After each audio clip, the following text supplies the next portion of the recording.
undermined. Even today, you know, you might, let's say there's a few of you here that think that it'd be worthwhile, whether you do it or not, it doesn't matter, but you might think somebody else should have the right to drink raw milk.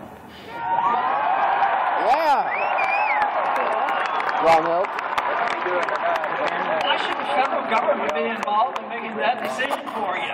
So I think that all your decisions should be your own, but you have to suffer all the consequences of if you make bad decisions too, but you ought to make your own decisions, not the government.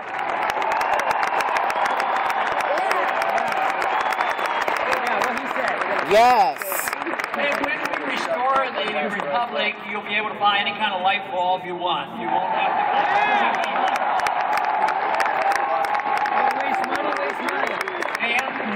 ambitious and you know a little bit about farming and you want to go into the rope business, I'd let you make hemp rope.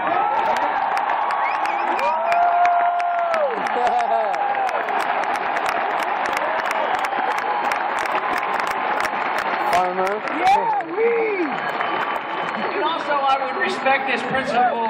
I respect this principle of states' rights. If a state comes along and says that it is permissible under state law to use marijuana for medical reasons, I'd let you do it.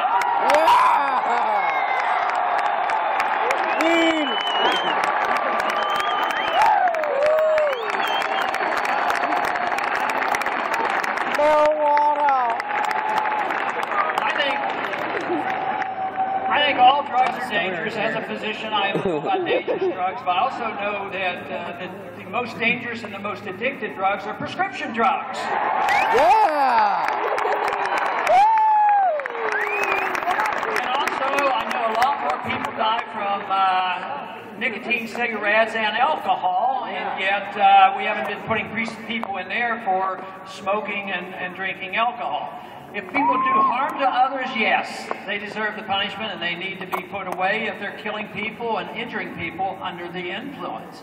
But the whole thing is, if somebody wants to put something into their body that is potentially dangerous, the decision should be made by that individual, but not by the government. Yeah.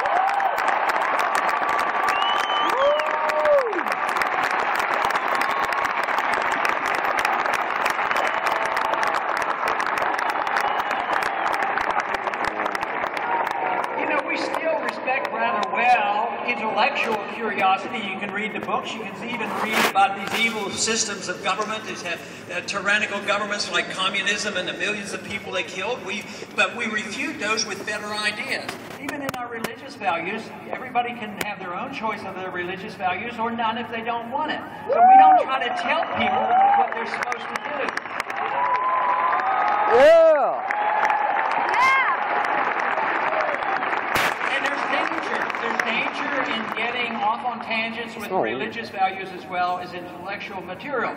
But why is it that we assume that there isn't anything that we put into our bodies we can't do it without the permission of the government? That hasn't been that for all our history. Matter of fact, it's very recent that this has come about. So I would say that we should assume responsibility for ourselves and make our own decisions. But I see this as the same decision as economic liberty. I want you not only to have the right ownership to your body to do what your body you want, I want you to be able to do with your money what you want as well. Yeah!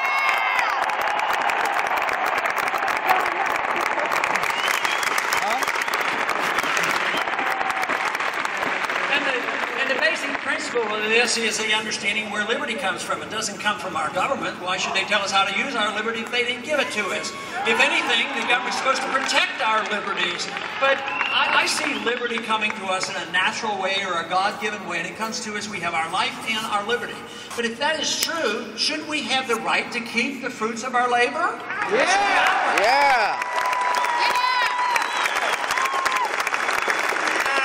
The argument against this is that somebody, if they're allowed to make up their own decision about their personal habits, they might do some dumb things. And the other argument about economics is, well, if we don't take care of the people, they're not going to be able to take care of themselves, and they're going to be hungry, and they won't have a house, and they won't have medical care, and they have to go on and on. But the whole thing is, it doesn't work like that, because the more the government's involved, the worse those conditions get, whether they're the economic conditions, or look at what the war on drugs has done. The war on drugs has caused more harm than the drugs themselves. Yeah.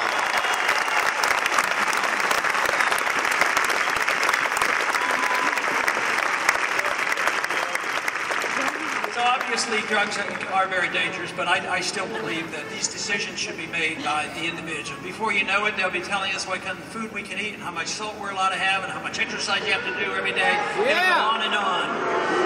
Yeah. But it should be worth something for us to live in a free society, making our own decisions, becoming the creative people that we're supposed to be. No, everybody won't become creative and productive, but most people will have a greater incentive to be creative and productive if they can't have a handout.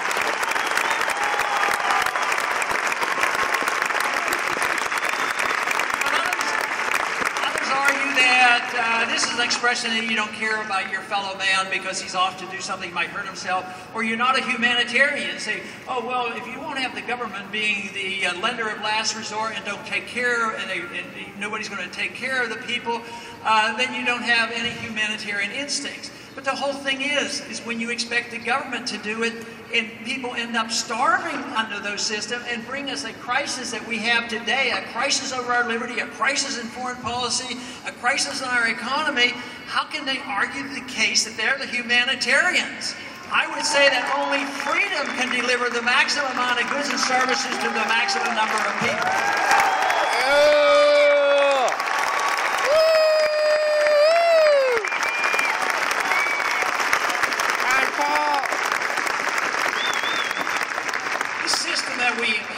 Since we drifted a long way from our republic, it's closer to pure democracy. As long as you get 51%, your rights become relative. 51% tell you what to do, and therefore they can redistribute wealth until the wealth is gone. But democracy is something that the founders warned us against, because they claimed this would be, it would become very wasteful, and it would erode the society, and finally that society would self-destruct. And we're at that point now because the treasury is not there. The treasury is bare, the pie is shrinking, and they're fighting with clawing away at what's left of the pie, and they have forgotten about how wealth is produced. Government does not produce wealth. They do not create wealth. We have to have a system where wealth is once again created.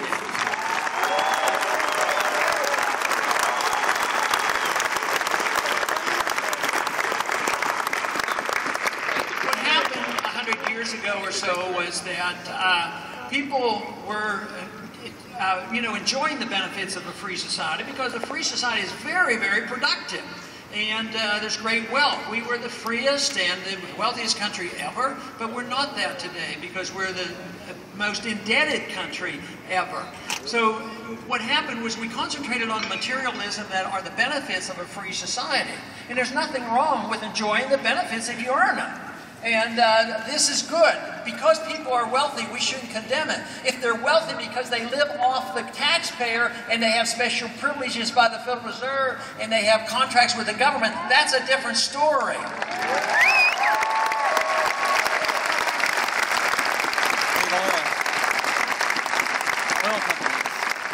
Concentrated on the wealth redistribution until the wealth was drained, and we forgot about the principles of liberty, and that's what this campaign is all about. And that is what is necessary for us to restore the greatness of America. This is what is necessary to restore the benefits once again, to be prosperous. But also to restore something called, something we would say a sense of respect for ourselves, a sense of well-being. Because if a person gets wealthy or taken care of by somebody else, they do not have this sense of self-respect as they do when they earn it themselves. They have to have this incentive to do it, and I believe it would be a healthy thing for everybody.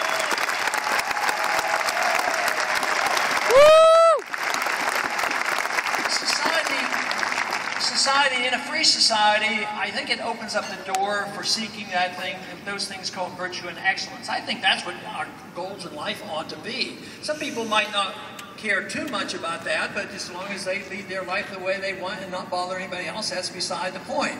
But if you want to, seeking virtue and excellence and expanding oneself and being creative is very, very difficult in a totalitarian society, because you spend most of your time just trying to survive and getting around all the government regulations, and surviving because they ruin the economy.